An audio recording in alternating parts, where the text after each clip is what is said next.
Hi guys. So I just wanted to let some people know that there are cameras that are like screws that you can actually put in the wall or in the outlet or in anything.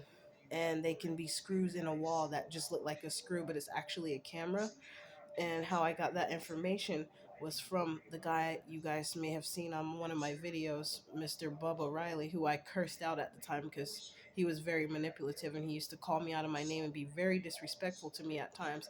And I tolerated it and I had finally had enough.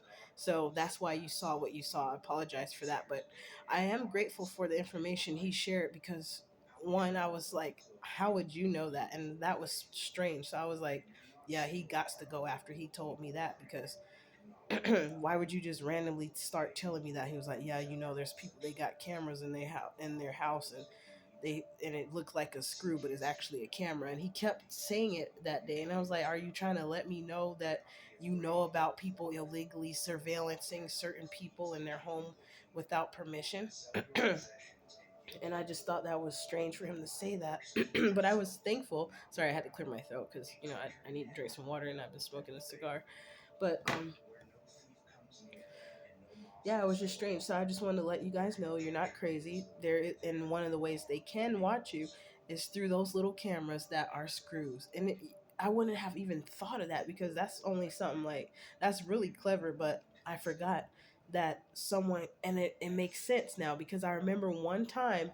Now it makes sense. Looking over at my outlet, it just dawned on me that one time when I left the house, and there was some activity that was happening at that time last year, and I think it was in 2022, and that's when it was real heavy when the other apartment complex company was here, but now it's Alpine, but it used to be something else. I have to check on the paperwork who it was originally who was here, but the people that they had working here at the time, they were always coming upstairs. I do not see JJ Jordanos, whatever his last name is, and Trevor Cook was here at the time. I heard that Trevor Cook got fired, and I started to think also that maybe he's the one who took my phone because I asked him two times, did I receive a phone here? And he kept telling me no, but something in me was like, this mother effer know what's going on with my phone. He received the phone, he might not have known it was mine, and he didn't want to tell me. But shortly after that situation happened, like a couple months later, he was fired for some random reason.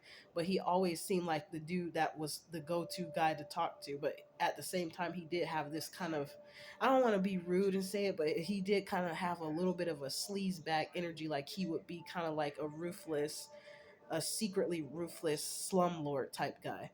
And I hate to say it because he at one point he was being so polite and helpful to me, but sometimes those be the people. It's like they be fake nice, like they secretly hate you and they don't like you for an unnecessary reason, and you never done anything to them, but they just don't like you, but they'll still play nice to you in your face.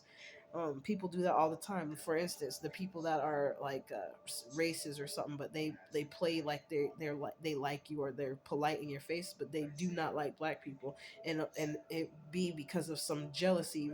How they compare themselves to a black person, and they actually see you as somebody that they wish that they could be, but instead of them seeing it from the positive perspective, they see it from the negative perspective and be like, I hate you so much, that kind of attitude. But I just thought it was strange because of all people, his black crusty tail told me that Daniel Riley told me that shit, and I was like, I appreciate that because he was helpful at one point, but it's like he was nice nasty, and I don't like people like that around me. And plus he was manipulative. If he didn't get his way with something, he was always so quick to just up and leave, and he had tantrums like a little child, but he was 65 years old. I was like, that don't make sense. And he understood what I was saying one time when I sat there and I spoke to him calmly like a mature adult, and it just went in his head. And he confessed how he was angry with me at times, and how he doesn't like smart women because they can see through his BS. I remember him telling me that.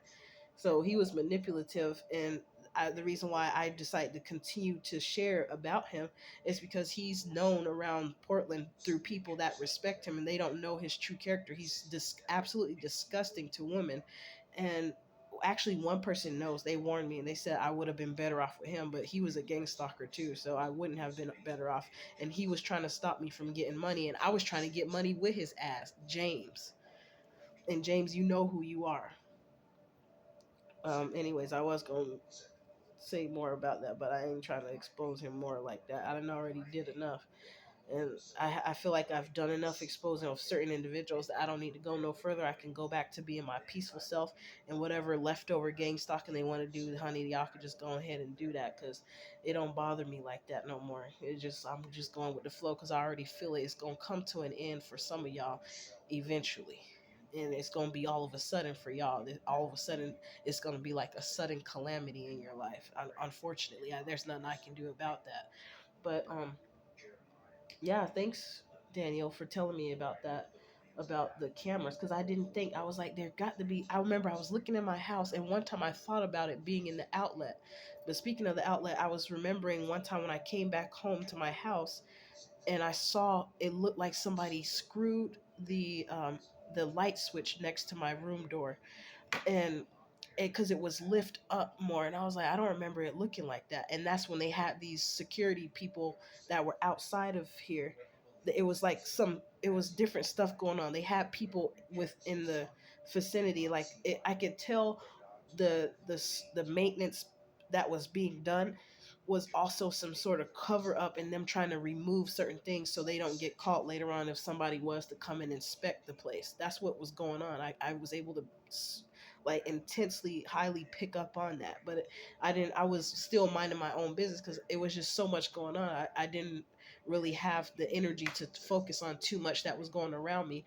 And one other thing I want to say is how the gang stalking was so bad. Now I know how they were able to see and know what was going on in my house when I didn't see any visible cameras. And I did look for other small little cameras, but I didn't think at that time to see if it was an actual screw. But I remember checking my outlets for some reason. I was like, it's got to be a camera in this outlet, but it was probably the screw of the outlet.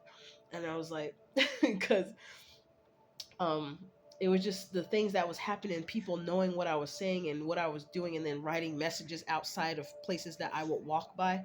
It was just too much. I was like, this is not just some mere coincidence that's happening. And now I know that it wasn't, because there was a woman one time, she was like, is your refrigerator working yet? She called on the phone, said, is your refrigerator working yet? And then she hung up quickly, and I was like, what? And I knew, because at that time the refrigerator had water that leaked out of it, and it was effed up for some reason. And I was like, what is going on? It was like the water would leak, and then all of a sudden there would be a puddle of water on the floor. And there's wood in here, so I didn't want it to mess up the floor, and then I got to be responsible for it. And I put in a maintenance request. Finally, they came in one day and checked it out, and it was still leaking water for a little bit, but then all of a sudden it stopped. So they pulled the refrigerator out and left the lights on. But I know that there's plenty of times, there's at least 2 or 3 times I sensed that someone come into my apartment when I was not here. So and now I know that I wasn't crazy about one time when I woke up and I saw the peroxide bottle shifted on the shelf when I know I had pushed it back, and I was like, why was that moved? And there was supposed to be an inspection, but no one had ever come.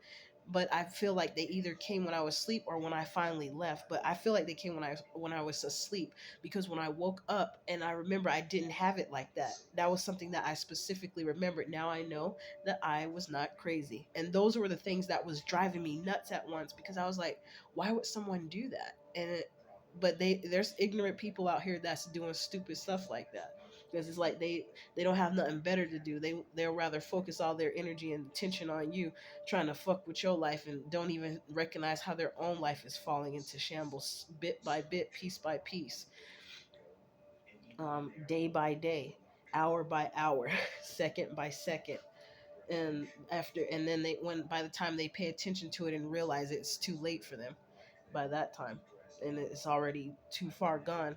And then they're getting evicted and everything. Like, everybody who was on this floor that I live on, they're all gone. The people that were gang stalking me and fucking with me and sitting outside of my apartment door, being upset that I woke open the door and their bike's there, and they mean, man, that's my bike. Well, take your ignorant ass on. Nobody told you to put your bike by the door that I live in this apartment. a guy sleeping outside. People in I live next to the trash room. People were in the trash room. Like, come on. This dude that introduced himself, he lived next door. As soon as he went in next door, all of a sudden banging on the wall, playing music super loud. I'm like, oh, don't worry, it's y'all time gonna be coming. Next thing you know, they're getting an eviction notice and got to move out, and they trying to get their grandma to help them. Like, how stupid can y'all be? That's what you get. So yeah, thanks Daniel. I appreciate it because now I know for sure I wasn't crazy, and I feel like he's another one of those gang stalking people, or he knows them because once in a while they'll give me a bit and piece of information if they think that's going to help them be able to stay close to me so that they can go and I guess report back to whoever they reporting to so that they can know what they need to do next to stop and block me. That's all they doing. And then at this point it was on my nerves so bad. I got so used to them, like it's almost like they became no match for me almost because it's like I already know what they're doing, and sometimes they get mad when I don't get affected how they wanted me to get affected. Like if I just stayed calm and nice, like for instance I did this hustle where I go and basically be an Uber driver. But and when I post the ad, someone who I know who it was that did this too, but they think that I don't know.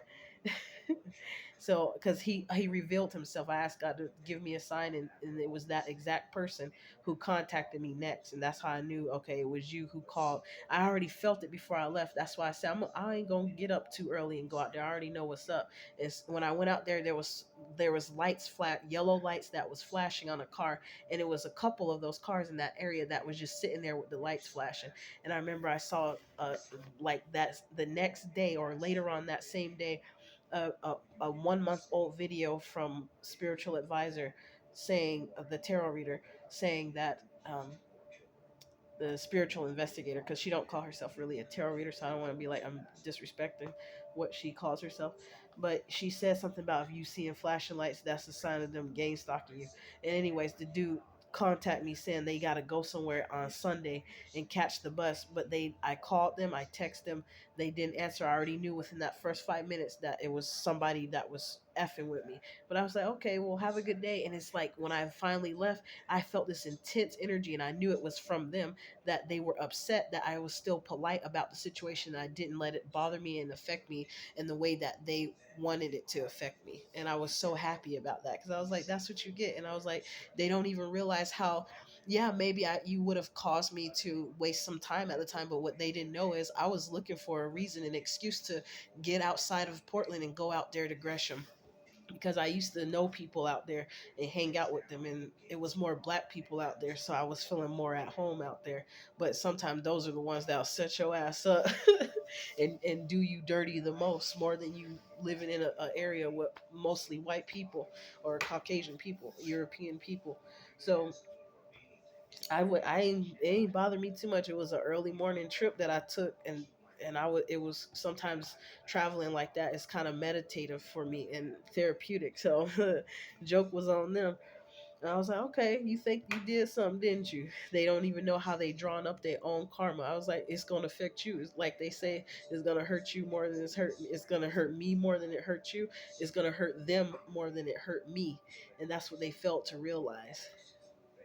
Don't be making no sounds over there by my door. I thought I heard somebody making some sounds by my door, because that's the worst thing for one of y'all gang stalkers to do, is think you finna come up in my house and do something to me, because that just give me free reign to do something that I might have been. I ain't gonna say. I'm just surprise you, but yeah. So congratulations, Bo. You won an award for stupidest fucktard of the year. And you embarrassed yourself. I even felt it. I don't even have to see your face. I don't have to be there to know that it affected you more than it affected me. Because your gay ass was upset that I basically did reverse psychology and turned your game around on you and your husband, because y'all thought y'all was doing something. I already knew, baby. I already knew, but I still got that money in the beginning. And if I wasted time going out there, the gas that was used, it wasn't really nothing, because that's what he thought he was doing. He thought he was trying to make me waste my gas and my time. And not only did I have to wake my son up and take him with me, but I was like, they don't know. Just doing that, and then you doing that thinking you're trying to fuck with me, you cause your own karma. You sealed the deal. I don't know how to explain it, but it's like that's why I had so much peace about it because I was like, okay, watch and see what happened to your ass. And it is. I'm not saying that I did anything to the individual. They just brought it upon themselves spiritually. It's gonna all work itself out, in the universe. So congratulations.